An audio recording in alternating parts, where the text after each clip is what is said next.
مجلس اداره نادي الزمالك قبل الرئاسه وقبل ما يرشحوا نفسهم قالوا للجماهير احنا رجال اعمال، عندنا لجنه استثمار، عندنا لجنه زياده الموارد، وعندنا حاجات كتير جدا، بس انتوا انتخبونا. الجماهير انتخبتهم وزي الفل وتمام وخلاص، وكل واحد مسك المنصب بتاعه.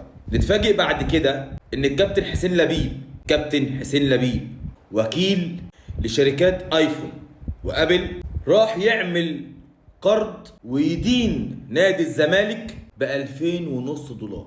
2500 دولار. طيب ده الكابتن حسين لبيب رجل الاعمال. الاستاذ هشام نصر برضه جه راح واخد قرض بيدين بيه نادي الزمالك ب100,000 جنيه. هو انت هتشتري عربيه 27 100,000 جنيه؟ ايه ده؟ انت بتقرض على نادي الزمالك 100,000 جنيه؟ ده هتشتري بيها ايه دي؟ طيب يعني الصدمه اللي احنا بنلاقي رجال الاعمال اللي كانوا بيقولوا احنا هنودي الزمالك في حته ثانيه، هم فعلا ودوا الزمالك في حته ثانيه.